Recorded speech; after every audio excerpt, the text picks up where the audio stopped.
Hi everyone. First, I'll go with my introduction. I am Tanish Bawa, and I am software engineer here at GeekyAnts. So I have experience of around 5 years, and I started my career as a game developer. But now my current focus is on developing apps and websites. So yeah, that's pretty much about me, and we can get started with today's topic, which is security in React Native apps. So someone might be thinking, do we really need security in our apps? So the answer is yes and no. And no, because if all the people keep their hands to themselves, we don't really need to add any security measures in our applications, right? But unfortunately, or I would say fortunately for us developers, that is not the case. So if we boil it down, boil the security down, it comes down to two main points. First one is risk of reverse engineering, and the other one goes for data theft.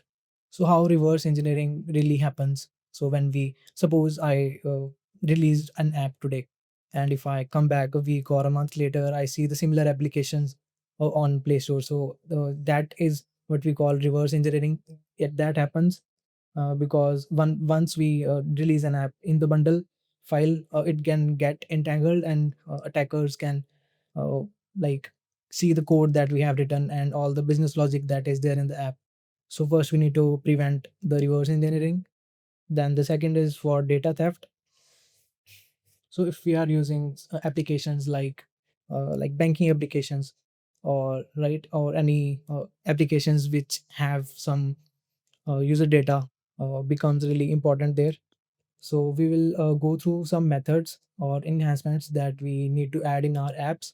So first two points are really focused on while we are developing the app. So first one is for storage, that is async storage and secure store. When we need to use async storage and when we need to use secure store for storage purposes. The other one is for API. Whenever we need to add an API integrations in our application, we need to make sure they are not getting uh, sniffed in midway. So we'll discuss upon that.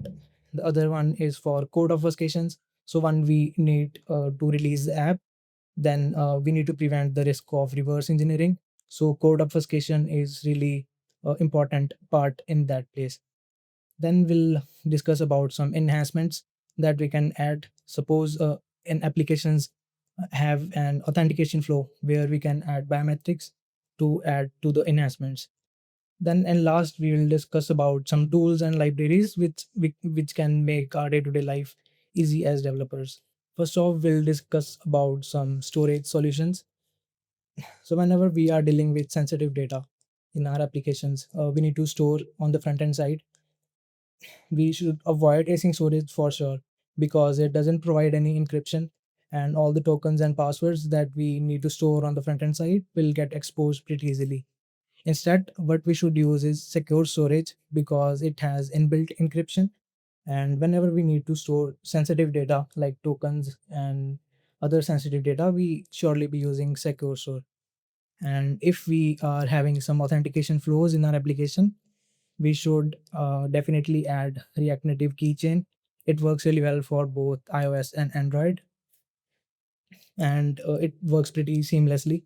The Then if we need to store any non-sensitive data on the front end side, we can surely go for async storage. There is no issue in that.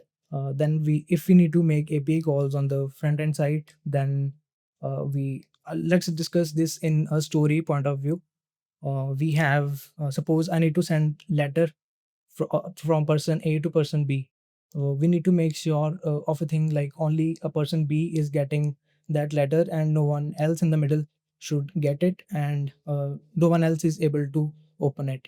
So in place of HTTP, we should always be using HTTPS requests. It has a lot of other things under the hood, but the main thing that we want from it is encryption. It will encrypt our API calls, and it will protect us from man in middle attacks. Then our one part will be solved, but not just with HTTPS. I'll do one thing.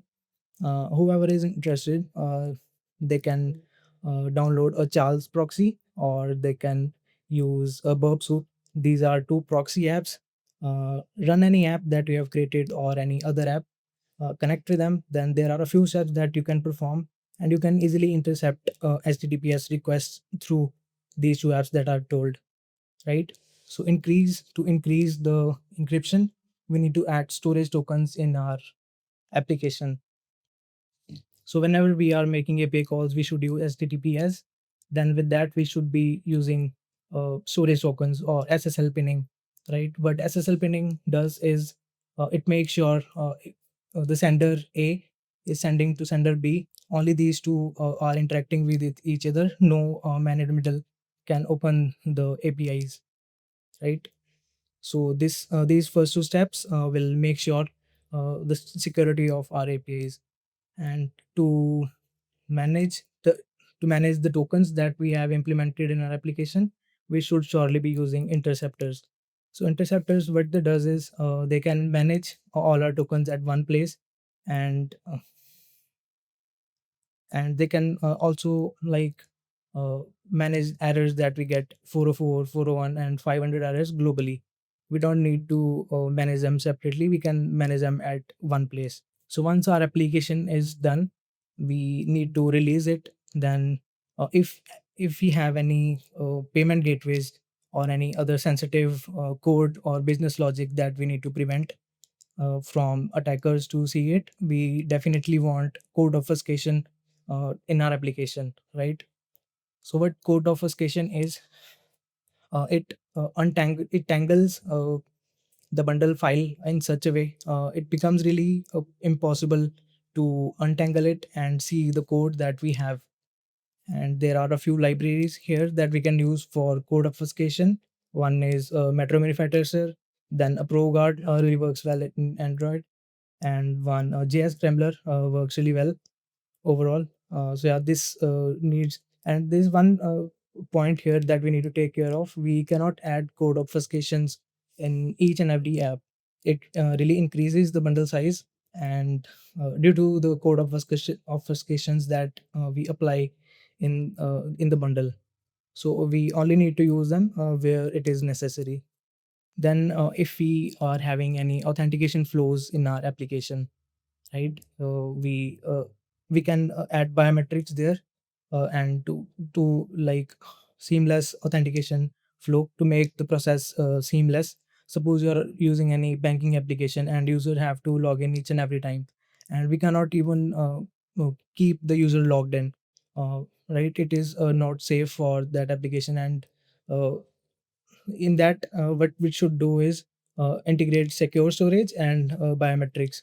So how the whole process should work is, if the biometrics are successful, then we should fetch the user credentials from secure storage, and then we should log in the user in. So that should be the flow. And in Expo, that has become really easy by Expo local authentication. So that's we should surely apply.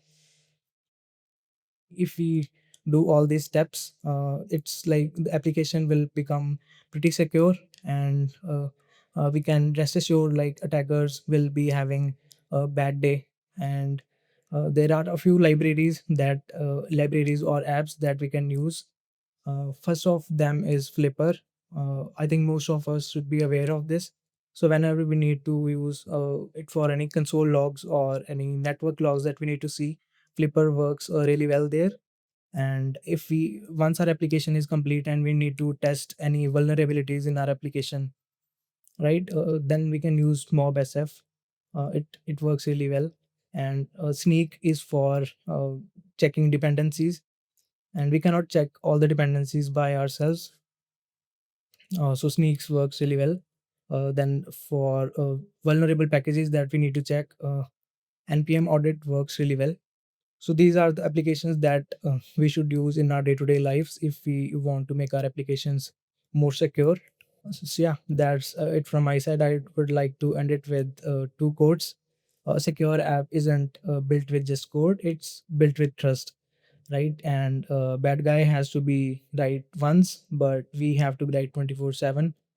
So yeah, that was it from my side. I hope I have motivated someone to use and to make our applications more secure.